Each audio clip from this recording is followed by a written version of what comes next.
Hey guys, so this is gonna be my first video. So it's gonna be a first of a series of just Leetcode problems.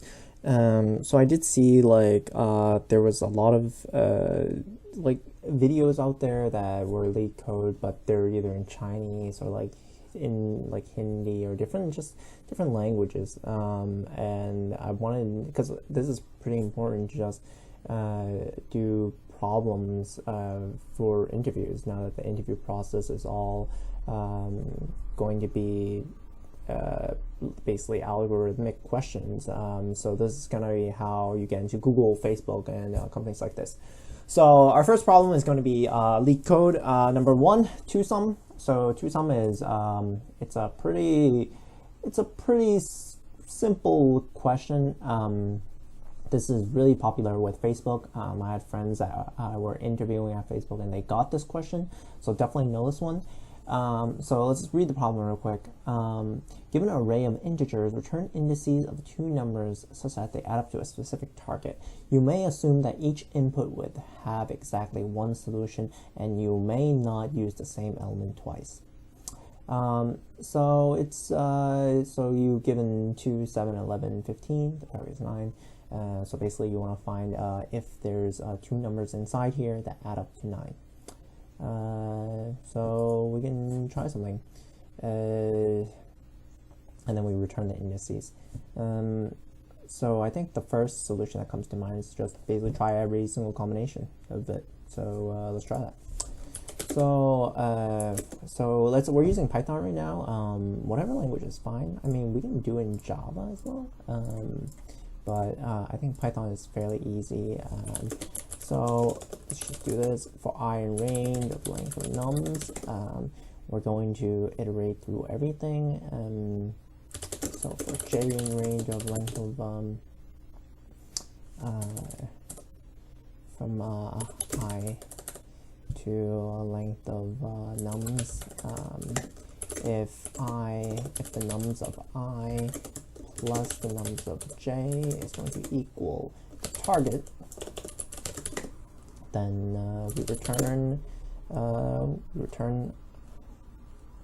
I and j. Let's run this. And we got the answer. So 0 and 1. So yeah. Hey, so we just had the solution for the brute force. Which, let's explain the time complexity a little. All right, let's just try to write it out. So for example, let's give it some numbers like 5, 3, 10, and then let's say 9. So what we were doing was that we were first going to here. We were saying, okay, cool. So let's go to the next number and see if let's say that we're trying to get the target at like 15. So what we're trying to do is that n equals 15, and then the value is 5. So the number we're really looking for in here is if there's going to be a 10, which there is, but we don't know that yet. So with our brute force method, what we're doing is that we're going to 5 plus 3, 5 plus 10, 5 plus 9, seeing if any of those numbers are in there. If it is, return it, good. But as you saw in the code, it's actually an n squared runtime. So can we do better than that? Can we actually get something that's like n runtime? So you can, but how? So sorry, I just deleted that. So how do we actually get n runtime though? Before we had O of n squared, right? So how do we get n runtime? I feel like that's pretty important. So how about this? Is there anything we can use, like a say we have a container storing the numbers that we've already seen before, so that we don't have to go back and recalculate those values. So what we can do is that we can actually store the number we're trying to look for inside this map. So you see here we have 5, right? what's the number we're looking for if there's going to be 5? 10, right? Because 15 minus 5 is equal to 10. So we can actually do that. So let's just store in here. And then this is a map, so there's going to be a key and a value. So the value is going to be, let's just store the index, because in the end we want to return the index. So it's going to be here. So then next time, and then because this is n, so there's going to be one for loop for I in range of x, whatever. So in the next time, we're going to see if 3 is actually inside this map. So is 3 inside here? No. So when we say we're trying to look inside the map, we're mainly looking at the key, not the index. So is 3 a key inside this map? It's not. So we're going to do the same thing, and then do 15 minus 3, so 12. So we're going to put 12 inside here. So if we ever reach a 12, we know that there is a sum that equals 15, two numbers that add up to 15. So now we go to 10. Once we go to 10, cool. We check the map. So the map lookup time is 01, right? So it's why maps are super good in programming interviews. But that's a little bit off topic. But now 10 is inside here. So if 10 is inside here, then we know that index 0 is where we got the 5, and then the current index is 2. So we have to just return 2, 0, and 2, and we have our answer. So that's our answer.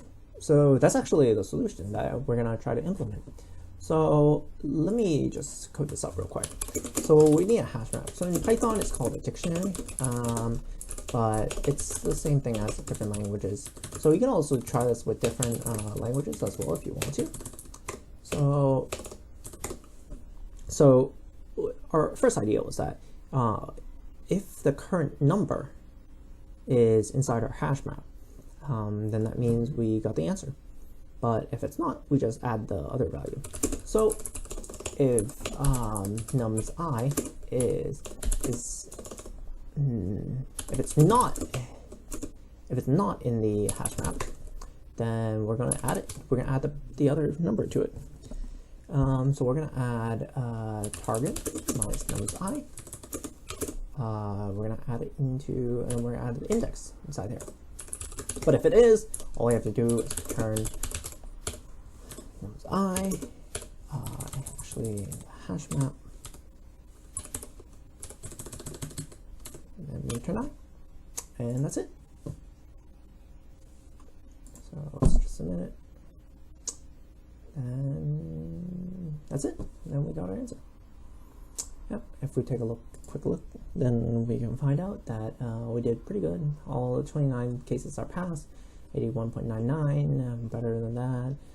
Memory usage, basically just whatever we're just storing into the hash map, and that's it. So yep. If you like my videos, please like, subscribe, and comment. I'm gonna try to keep up with these videos, because I do realize that a lot of videos out there are not in English, and I hope to be able to help people that just want video solutions to these. So let me know if it's not explanatory. If you guys need help, just please comment below, and I'll try to answer as best as possible. All right, thank you. See you next time.